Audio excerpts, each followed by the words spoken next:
Entonces, pasamos a la siguiente etapa, que es la de los alegatos de conclusión. Tiene la palabra el apoderado de la parte demandante.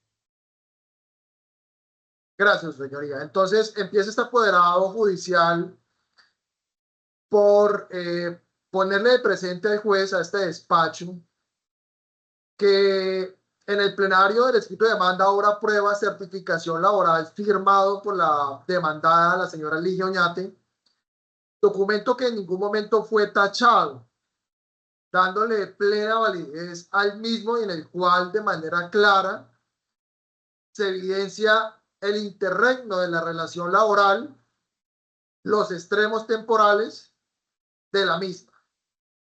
Asimismo, su señoría, me permito,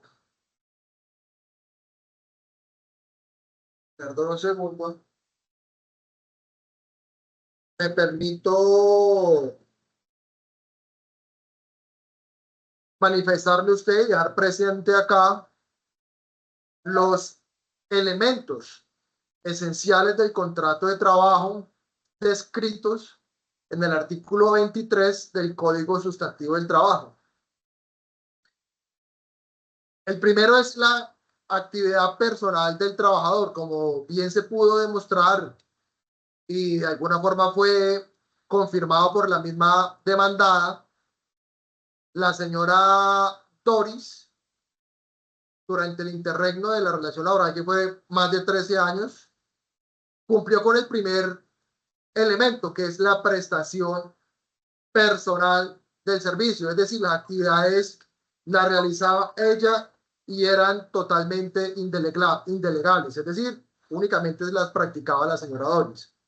Segundo, la subordinación, de forma clara, las testigos, y también lo confirmó la señora Ligia, existía un cumplimiento horario, su señoría. En ese sentido, de manera clara, nuevamente, reitero, pues queda comprobado el elemento de la subordinación, siendo que de no existir subordinación, pues no hubiera existido un cumplimiento horario. El cumplimiento horario existía, como lo manifestó la misma demandada, la señora Ligia entraba a las 7 de la mañana, hecho que da a tener que existía un horario de entrada y el horario de salida pues daba aproximadamente 3 y 30 de la tarde, cumpliendo obviamente de una ecuación simple, pues las 8 horas y algunas veces más de las 8 horas que prestaba el servicio de la señora Ligia para la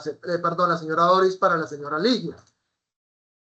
Obviamente, pues, dependiendo de las actividades que la señora Doris ejercía, algunas veces a las 3 y 30 de la tarde, y como lo manifestó ella muchas veces, pues se corría el horario, como lo manifestó claramente cuando manifestó que también la señora Ligia, perdón, le exigía a la trabajadora, mi prohijada, pues hacer arreglos por el mismo valor a la casa de la madre, la señora Ligia, cosa que deja entrever obviamente pues una carga laboral excesiva y un abuso y explotación total del trabajador.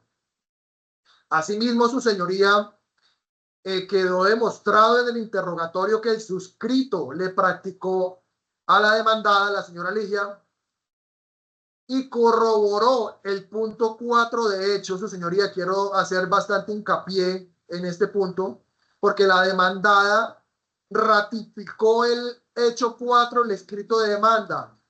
¿Qué dice este hecho del escrito de demanda? Que la señora Doris devengaba por salario el equivalente en el año 2024 la suma de 650,000 pesos, cosa que a todas luces es un despropósito, su señoría, porque el salario mínimo para el año 2024 consistía en la suma de 1.300.000 pesos, como lo manifestó la testigo Catherine. No, dicha suma prácticamente no era ni siquiera escasamente ni el 50% del salario mínimo, incluyendo obviamente lo que es el tema de prestaciones y aportes de seguridad social. En el mismo sentido, también ratificó la señora Ligia los emolumentos cancelados a la señora Doris en el interregno 2023, 600,000 pesos, cosa que de alguna forma, pues, Es lamentable la precariedad con la que elaboró la señora Doris por cerca de 13 años. Y así sucesivamente 2022 y los años atrás. En el mismo sentido, perdón,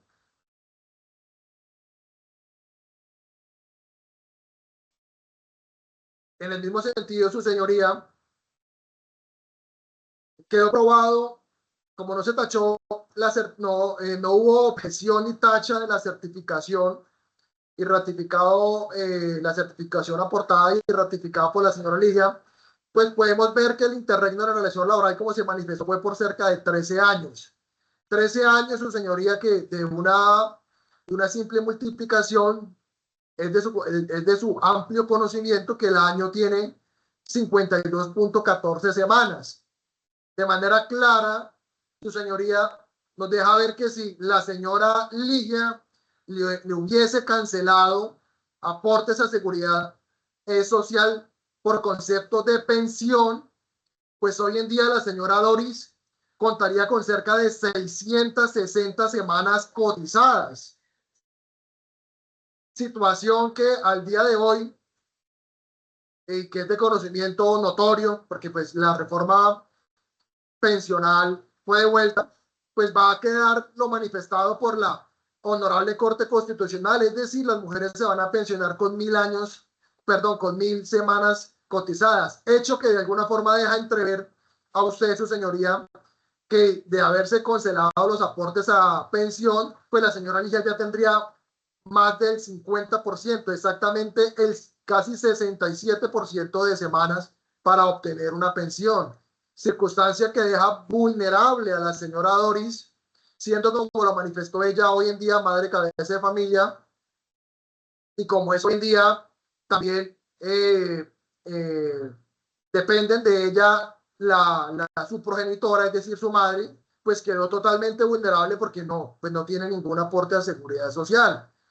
Sentido por el cual en una de las pretensiones de la demanda, de manera clara, se solicita se haga el respectivo aporte al fondo de pensión. La señora Ligia manifestaba que ella nunca estaba afiliada, pues obvio, porque era responsabilidad de la misma señora Ligia hacerle la debida afiliación a un fondo, decirle, mire, vaya a tal fondo, afíliese y ella empezar a pagar los aportes. Que ella dice que es que le correspondía a la señora Doris pagar un porcentaje, sí, claro, por él le corresponde un porcentaje pagar al trabajador, pero ese porcentaje es descontado del salario que le paga el empleador. Y en este caso, de manera clara, pues como le pagaba menos del salario mínimo, pues imposible hacer unos descuentos de esos. Es decir, de alguna forma sigue la vulneración que durante el interregno presentó la señora Doris. Es claro, su señoría, como lo mismo lo manifestó la señora Ligia, ella se encuentra pensionada por parte del magisterio y pues por la edad que ella manifestó, infiero que pues obviamente está afiliada al antiguo régimen en la cual los docentes gozan pues de 2 pensiones, situación que el Estado vigiló los derechos de la señora Ligia como funcionaria pública, cosa contraria cuando la señora Ligia no vigiló los derechos que le concernían a la señora Doris. Y como lo manifestó claramente la señora demandada Ligia, ella tenía conocimiento que a un trabajador el salario mínimo, en la última pregunta, le corresponde cancelar como mínimo, pues lo que dice la ley, que corresponde a un salario mínimo legal mensual vigente, situación que nuevamente ratifica este apoderado, no se realizó a favor de mi prohijada.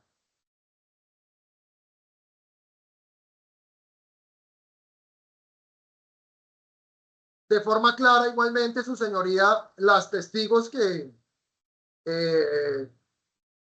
colaboraron con la Administración de Justicia dejaron y dieron su testimonio corroborando los mismos hechos de la demanda, demostrando que la trabajadora Doris laboró en turnos de turnos de más de 8 horas para la señora Doris en el interregno de más de 13 años.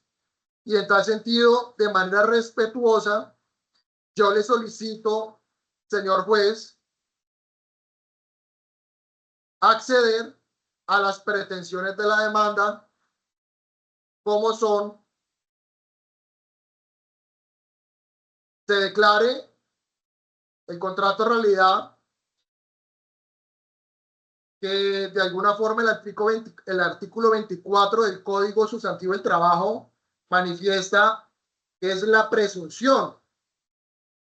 En ese sentido, su señoría, de manera muy sucinta, voy a traer una jurisprudencia. Permítame.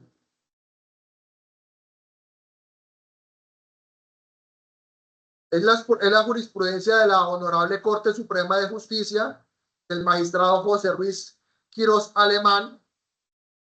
Esta es sentencia SL 5042 del 2020, radicado 78990, en la cual el honorable magistrado citó, abro comillas: el trabajador tiene una evidente ventaja probatoria establecida en el artículo 24 del Código Sustantivo de Trabajo, de acuerdo con el cual, demostrada la prestación personal del servicio, debe presumirse la existencia del contrato de trabajo. Ojo, siendo carga de la demandada derruir con los medios probatorios pertinentes y centrándose en las realidades de la vinculación, más que en sus convenciones formales, que en este escenario pierden su validez y obligatoriedad. ¿Qué nos ilustra esta jurisprudencia, su señoría, de la honorable Sala Laboral de la Corte Suprema de Justicia? Pues de que quedó demostrado que existió la prestación del servicio. Y como lo dice la sentencia, y ha decantado no solamente en esta sentencia, sino es basta la jurisprudencia lo que ha decantado la Corte, en que es responsabilidad y se invierte la carga de la prueba en la demandada en derruir, como lo dice la sentencia, dicha presunción, situación que nunca fue derruida, situación que es más, fue confirmada por la misma demandada en las preguntas que se le practicó. Y en tal sentido, su señoría, continuando, le solicito de manera respetuosa nuevamente acceder a declarar el contrato de realidad entre el 18 de julio del 2011 al 9 de marzo del 2024,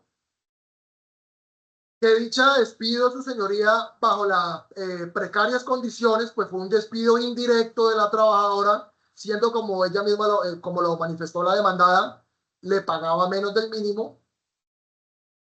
En igual sentido, su señoría, se condena a la demandada al pago de la moratoria en las cesantías establecidos en el artículo 99 de la ley 50 de 1990, numeral, inciso creo que tercero, a un día de salario por día de retardo, siendo que a la trabajadora nunca fue afiliada a un fondo de cesantías, y las que supuestamente le cancelaban pues eran unos montos irrisorios que no correspondían con la realidad.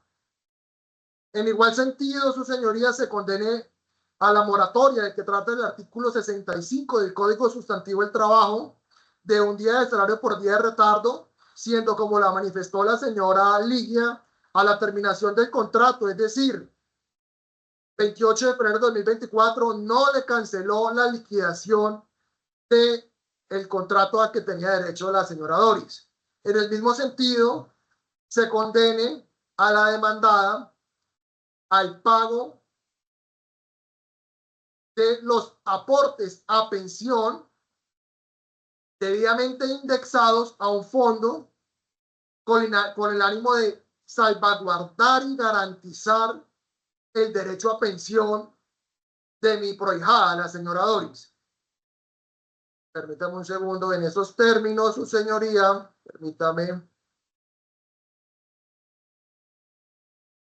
En esos términos, dejo plasmado mis alegatos de conclusión, su señoría. Muchas gracias. Usted, doctor.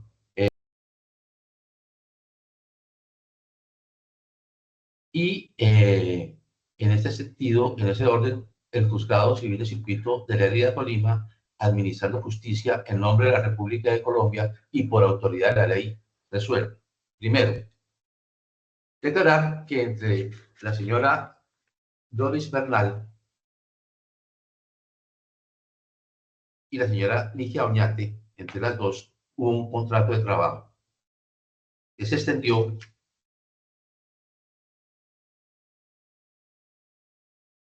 del 18 de julio de 2011 al 9 de marzo de 2024.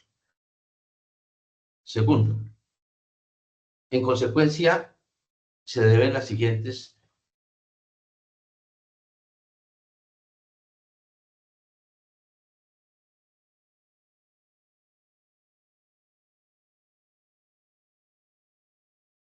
Su señoría se silenció el micrófono. Qué pena, el suyo. ¿Perdón? El micrófono suyo se había silenciado. ¿Desde qué parte, doctor?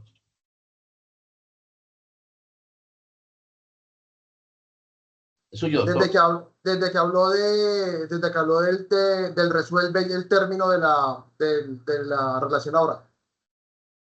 O sea, alcanzó a quedar... Bueno, entonces repetimos.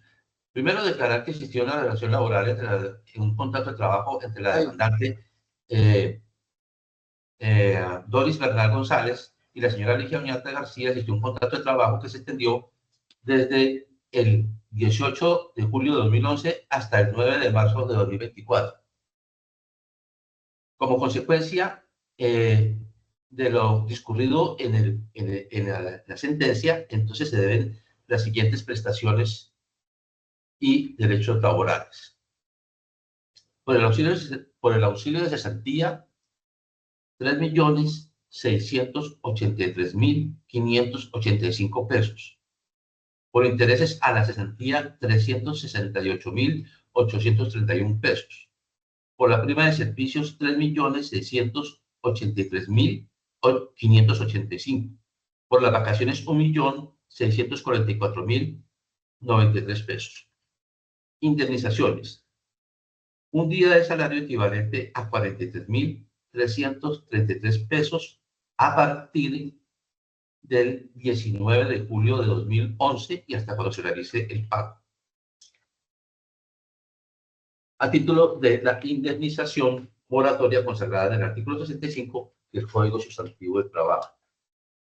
Por el no pago del auxilio de cesantía en los términos del artículo 99 de la Ley 50 de 1990, por cesantía del año 2021, que se liquidan a 31 de diciembre del mismo año y debieron pagarse el 14 de febrero de 2022, un día de salario equivalente a 30.284 pesos a partir del 15 de febrero de 2022 hasta el 23 de julio de 2024, por ser la fecha en que terminó la relación laboral.